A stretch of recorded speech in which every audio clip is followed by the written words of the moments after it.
Funan Empire. In the early 1940s, French archaeologists discovered ruins in southern Cambodia.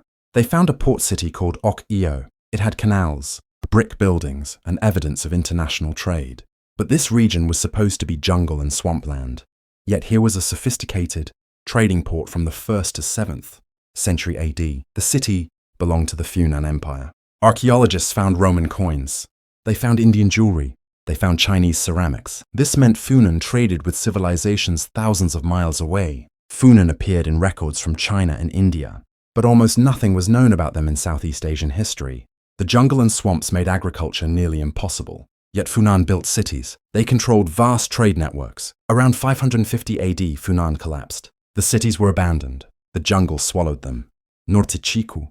In the 1990s, archaeologists found a civilization in Peru's Supe Valley. It dated back to 3000 BC. This was older than the Olmec. It was as old as Egypt's pyramids. But Norte Chico was built in one of Earth's driest deserts. The region gets almost no rainfall. Yet the Norte Chico built at least 30 major settlements. The largest was Caral. It had massive stone pyramids. The Great Pyramid of Caral stands 60 feet tall. Scientists discovered they survived by fishing. They traded fish for cotton and food.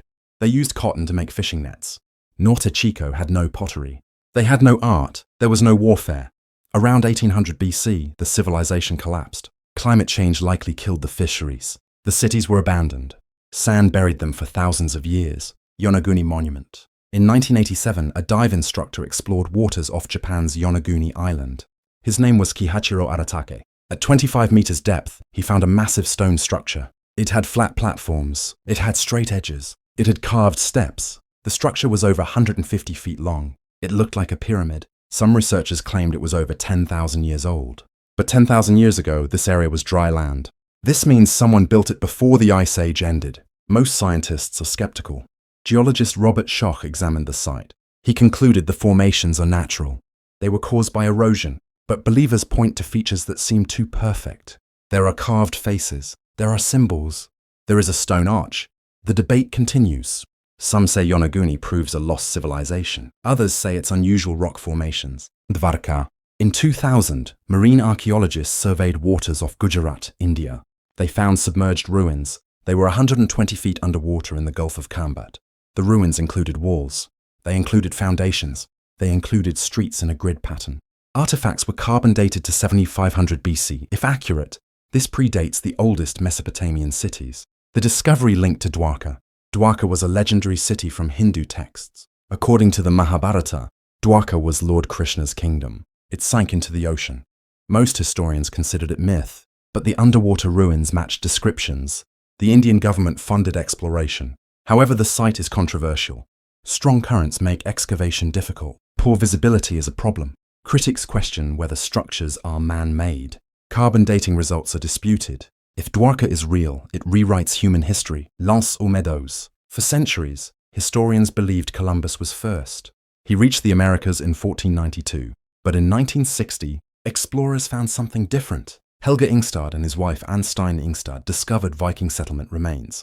The site was at L'Anse aux Meadows in Newfoundland, Canada. The site had 8 timber-framed buildings. There were workshops for ironworking.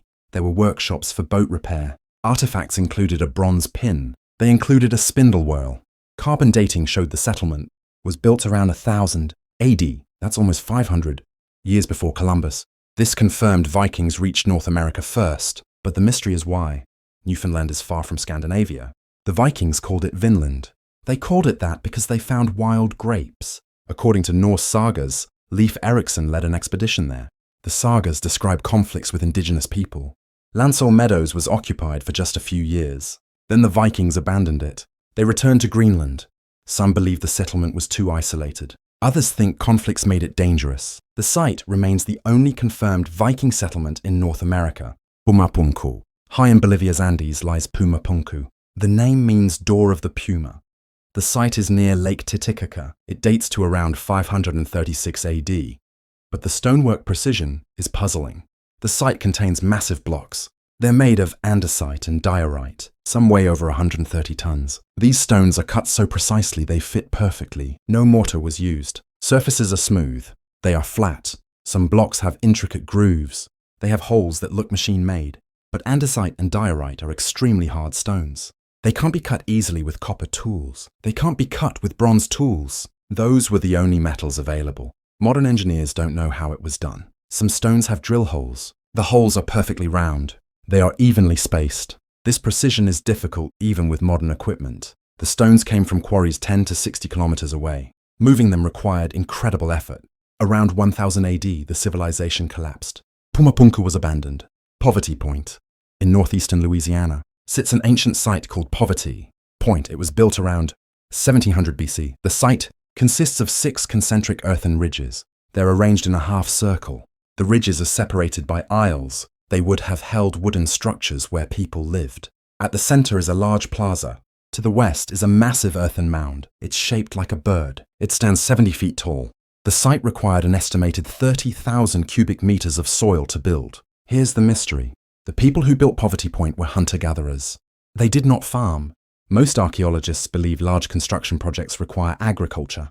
But there's no evidence of farming at Poverty Point. The people lived by fishing. They lived by hunting. They gathered wild plants, yet they built one of the largest earthworks in North America. Poverty Point was also a major trade center. Archaeologists found artifacts from hundreds of miles away. There's copper from the Great Lakes. There's stone from the Appalachian Mountains. There are shells from the Gulf Coast. Around 1100 BC, Poverty Point was abandoned. There are no signs of warfare. There are no signs of disaster. The people simply left. Heracleion. In 2000, French archaeologist Franck Goddio was searching waters off Egypt.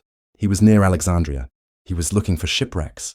Instead, he found an entire city. The city was called Heracleion by the Greeks. The Egyptians called it Thonis. It was a major port city over 2,000 years ago. According to ancient texts, Heracleion was the main port of entry to Egypt. This was before Alexandria was founded. Ships from Greece would stop there. Ships from other Mediterranean parts would stop there. Then they would travel up the Nile. But around the 8th century AD, the city disappeared. It was mentioned in historical records, but no one knew where it was. For centuries, historians thought it was myth. Then Goddio found it. It was 30 feet underwater in Abukir Bay. The city was remarkably well preserved. There were massive statues of gods. There were statues of pharaohs. There were temple ruins. There were shipwrecks. There were gold coins. There was jewelry. One statue of the god Hapi stood 16 feet tall. It weighed 6 tons. The discovery was incredible. But the mystery is why the city sank. Scientists believe earthquakes played a role. Tsunamis played a role. Rising sea levels caused the ground to liquefy. The buildings collapsed. They sank into the sea.